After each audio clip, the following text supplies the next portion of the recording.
प्यारे बच्चों आज हम पढ़ेंगे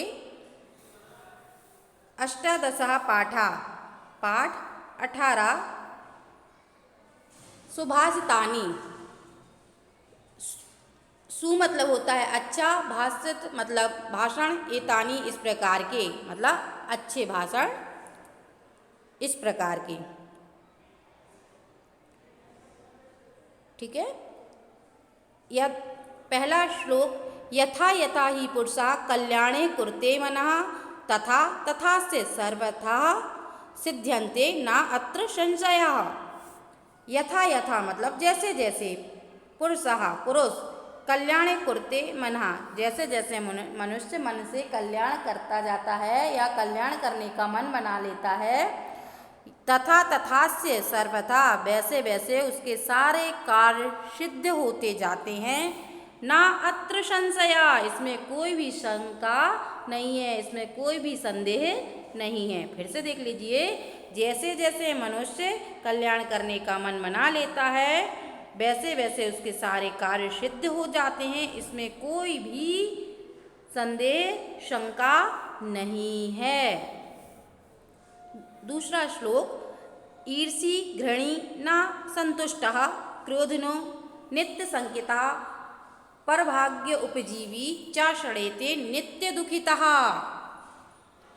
ईर्षि मतलब ईर्षा करने वाला, घृणी मतलब घृणा करने वाला, ना संतुष्टः जो संतुष्ट नहीं होता है वह, क्रोधिनो क्रोध करने वाला, नित्य संकितः हमेशा शंका करने वाला, पर भाग्य उपजीवी दूसरों के भाग्य पर जीवित रहने वाला, चा षडेते ये छह ही, नित्य दुखिता हमेशा दुखी रहते हैं। फिर से देख लीजिए, घृणा करने, ईर्ष्या करने वाला, घृणा करने वाला, कभी भी संतुष्ट ना होने वाला, क्रोध करने वाला, हमेशा शंका करने वाला, दूसरों के भाग्य पर जीवित रहने वाला, ये छह हमेशा दुखी रहते हैं। अगला, विद्या विवादाय धनम मदाय शक्ति परेशान परिपीड़नाय खलस्य साधो विपरीत में तत् ज्ञानाय दानाय च रक्षणाय। देखिए, खलस्य यहाँ से देखते हैं, खल की विद्या जो होती है वो विवाद के लिए होती है। खल व्यक्ति पर, दुष्ट व्यक्ति पर विद्या है तो वो उस विद्या का हमेशा क्या करेगा, विवाद करेगा उसके लिए, है ना।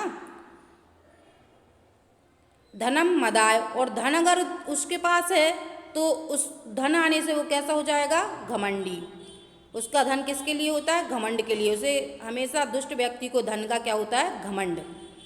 शक्ति परेशान परिपीड़नाय, और शक्ति दूसरों को पीड़ा देने के लिए होती है। खल व्यक्ति के बारे में बताया है कि खल व्यक्ति की विद्या विवाद के लिए होती है, क्योंकि अगर वो उसको विद्या आती है तो वो हमेशा अपनी विद्या को दूसरों के सामने बताएगा, दिखाएगा और उससे विवाद की स्थिति उत्पन्न होगी। तो खल व्यक्ति की विद्या विवाद के लिए, धन घमंड के लिए, शक्ति दूसरों को परेशान करने के लिए होती है।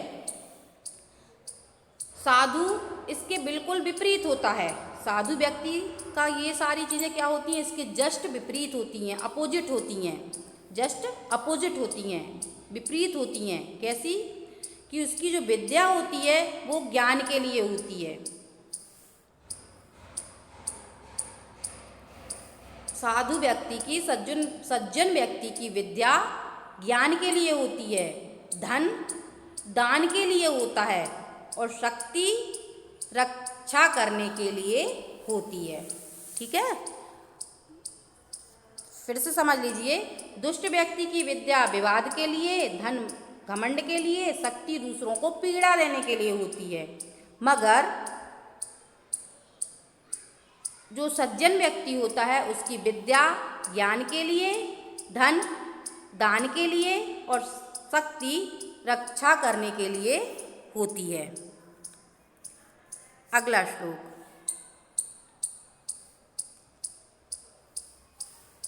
राष्ट्रं मम पिता माता प्राणा स्वामी धनम सुखम बंधुराप्ता शाखा भ्राता सर्वस्वम में स्वराष्ट्रकम।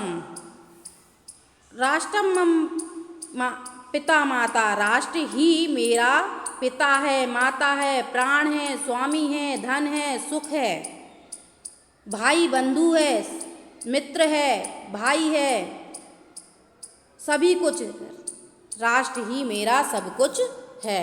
फिर से देख लीजिएगा इस क्या बोला गया है। राष्ट्र ही मेरा पिता है, माता है, प्राण है, स्वामी है, धन है, सुख है, बंधु है, सखा है, भाई है, सब कुछ मेरा राष्ट्र ही है। अगला है यत्र नार्यस्तु पूज्यन्ते रमन्ते तत्र देवता यत्रास्तु न पूज्यन्ते सर्वास्त्र फलाः क्रिया।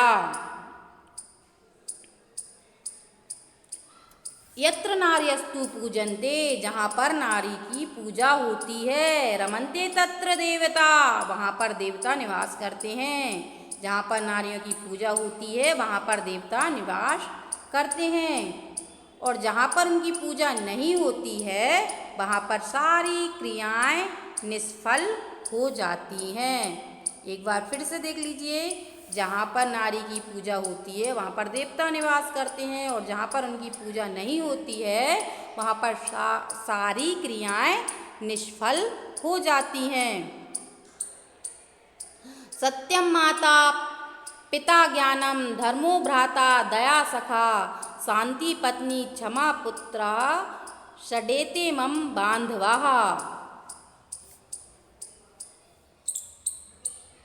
सत्य मेरी माता है, ज्ञान मेरा पिता है। सत्यम माता पिता ज्ञानम, सत्य माता है, ज्ञान पिता है। धर्मो भ्राता, धर्म भाई है। दया सखा, और दया सखा है। शांति पत्नी, पत्नी शांति है। क्षमा पुत्र, क्षमा पुत्र है। ये 6 ही मेरे बंधुजन हैं, रिलेटिव हैं।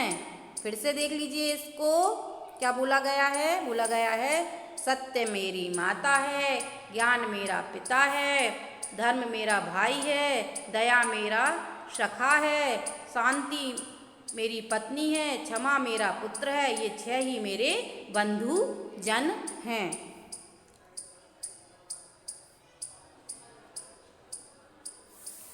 बरमेको गुड़ी पुत्रो नाचा मूर्ख सतान्यपि एकश्चंद्र तमोहंती ना चा तारागणा अपि।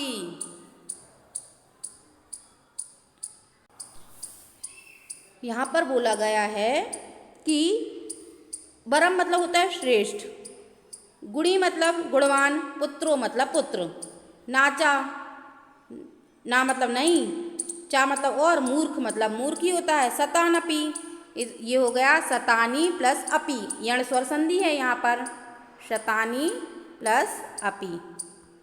सतानी मतलब होता है 100, अपि मतलब होता है भी, मतलब कि एक गुणी पुत्र ही श्रेष्ठ है।